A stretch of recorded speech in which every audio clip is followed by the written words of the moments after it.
Morning dear students. GBDL senior secondary school Mishrauli की online classes में आप सभी का बहुत बहुत स्वागत है। आज के इस वीडियो में हम पढ़ेंगे इंग्लिश मीडियम की क्लास 4th की बुक नॉलेज वर्ड का चैप्टर नंबर 3 का पार्ट 2। इससे पहले वाली वीडियो में हमने वैल्यूएबल प्लांट्स, जो हमारे चैप्टर 3 का नाम है, उसके 3 क्वेश्चंस को सॉल्व कर लिया था। और वैल्यूएबल प्लांट्स का अर्थ क्या होता है, उसका मीनिंग्स क्या होता है, वो हम इससे पहले वाली वीडियो में सीख चुके थे। तो हम वैल्यूएबल प्लांट्स में उन पौधों के बारे में पढ़ेंगे जो हमारे रोजमर्रा की लाइफ में कार्य में आते हैं अथवा जिनसे हमें कई सारी सहायता प्राप्त होती है। उन पर में कुछ पौधों के बारे में हम पढ़ेंगे। और ऐसे तो कई सारे पौधे होते हैं जो हमारे कार्य में आते हैं, परंतु इसमें हम उनसे संबंधित महत्वपूर्ण पेड़ पौधों के बारे में ही पढ़ेंगे। इससे बड़ी क्लासों में आप कई सारे पौधों के बारे में और भी जानकारियाँ प्राप्त करेंगे।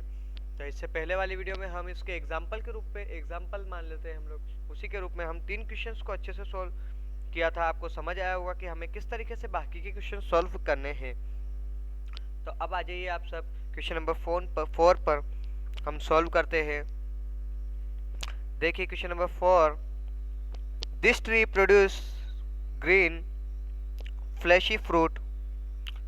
ये जो पौधा है वो एक ग्रीन फ्लैशी फ्रूट पैदा करता है, which is rich in vitamin C, जो फ्रूट विटामिन सी से भरपूर होता है। उस फ्रूट में जो ये पौधा है वो एक ग्रीन फ्लैशी फ्रूट पैदा उगते हैं उसमें, और जो वो फूड होता है वो विटामिन सी में भरपूर होता है। And use in hair conditioner, और वह हेयर कंडीशनर के रूप में उपयोग में आता है। तो क्या नाम है उसका? तो उस पौधे का नाम है आंवला। आंवला का पौधा, आंवले का अचार, ये सब तो आपने सुना ही होंगे। उसमें विटामिन सी भरपूर मात्रा में होती है और उसको हम हेयर कंडीशनर के रूप में भी उपयोग में लेते हैं। तो क्वेश्चन नंबर 4 में आप लिख लेंगे आंवला, जो आपको हेल्प बॉक्स में आसानी से मिल जाएगा। अब आ जाइए नेक्स्ट क्वेश्चन नंबर 5 पर आ जाइए। A blue dye is produced from the leaves of this plant. और इसमें एक ब्लू डाई प्राप्त होती है। डाई जो होती है वो एक डाई हेयर में लगाने की होती है, उस तरीके से कलर के रूप में एक डाई का आती है। वो डाई प्रोड्यूस करती है, उसकी पत्तियाँ ब्लू डाइज पैदा करती है। तो वह कौन सा पौधा है? तो वो है इंडिगो। इंडिगो का पौधा है, वो ब्लू डाई प्रोड्यूस करती है, ब्लू डाई उसकी पत्तियाँ पैदा करती है, इंडिगो। तो आपको इंडिगो आसानी से लिखा हुआ मिल जाएगा इन बॉक्स में। क्वेश्चन नंबर 5 में आप लिख लेंगे इंडिगो। क्या लिखिएगा? इंडिगो। अब आ जाइए क्वेश्चन नंबर 6 पर। क्वेश्चन नंबर 6 हमारा, we get a cooling from this leaves of this plant. अब हम जिस प्लांट के बारे में बात कर रहे हैं, जिस पौधे के बारे में कर रहे हैं, उसकी पत्तियां कूलिंग देती है, हमें कूलिंग देती है, ठंडक पहुंचाती है। When crushed and applied on hand, जब हमारे हाथ पर अगर कुछ स्क्रैच आ जाते हैं या फिर कपेड हो जाते हैं, तब हमें वह कूलिंग पहुंचाती है।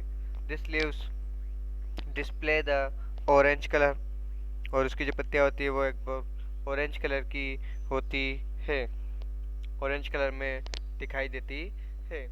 तो वो ऐसा कौन सा पौधा है जो हमें कूलिंग देता है, जो हमें ठंडक पहुंचाता है? तो वो है हिन्ना, हिन्ना का पौधा। तो आप सभी हिन्ना का पौधे के बारे में लिख लेंगे। यह हमें हिन्ना आपको हेल्प बॉक्स में पहले नंबर पे ही दिखाई दे रहा होगा। तो वही पौधे का नाम आप सब क्वेश्चन नंबर 6 में लिख लीजिएगा, हिन्ना। अब आते हैं हम क्वेश्चन नंबर 7 पर। क्वेश्चन नंबर 7 जो है वो है हमारा, seeds of this plant are crushed to make cooking oil. अब जिस पौधे के बारे में हम बात कर रहे हैं, उसके जो शीट्स है, उसके जो बीज है, वो कुकिंग ऑयल बनाने में सहायक होते हैं। उसके जो बीक होते हैं वो हमारा कुकिंग खाना पकाने का जो तेल होता है वो बनाने का काम आती है। तो वो कौन से, सोयाबीन का नाम भी आपने सुना होगा, और ऐसे कई सारे पौधे जिनके ऑयल बनते हैं। तो इसमें हम किसकी बात कर रहे हैं? D, mustard. किसकी बात कर रहे हैं हम? मस्टर्ड। तो मस्टर्ड आप लिख लेंगे इसमें, जो आपको आसानी से आपके इनबॉक्स में दिखाई दे रहा होगा, तो वो आप लिख लीजिए। मस्टर्ड एक ऐसा पौधा है जिसकी जो सीड्स है वो कुकिंग ऑयल बनाने के काम में आती है। अब आ जाइए क्वेश्चन नंबर 8 देख लीजिए आप सभी। क्वेश्चन नंबर 8 है, we use the shape of this tree to make tyres, erasers, slippers, etcetera etcetera. अब जिस पौधे के बारे में हम बात कर रहे हैं, उस पौधे के जो उस पौधे से हम क्या क्या प्राप्त करते हैं? उस पौधे से हम इरेजर, रबर, स्लीपर्स जो होती है और कई सारी रबर की चीज़ें जो होती है वो सारी चीज़ें प्राप्त करते हैं। जो पलने वाली चीज़ें होती है, स्ट्रेचेबल चीज़ होती है, वो हम इससे प्राप्त करते हैं। ऐसा कौन सा पौधा है जिससे हम ये सब चीज़ें प्राप्त करते हैं? तो आप सभी जानते हैं रबर के पौधे से हम इरेजर, रबर और ये सब प्राप्त करते हैं। तो आप इसके उत्तर में लिख लीजिएगा रबर।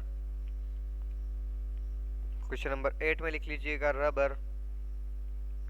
अब आ जाइए क्वेश्चन नंबर 9 पर। क्वेश्चन नंबर 9 देखिए, the antibacteria properties of this leaves of this tree. अब जो है जिस पौधे की हम बात कर रहे हैं, उस पौधे की जो पत्तियां हैं उसमें एंटीबैक्टीरिया के गुण होते हैं। जो बैक्टीरिया होते हैं उन्हें मारने के गुण होते हैं, एंटीबैक्टीरिया गुण होते हैं उनकी पत्तियों में। I used to make bathing soap and toothpaste। और उसकी जो पत्तियां हैं वो किस में यूज आती है?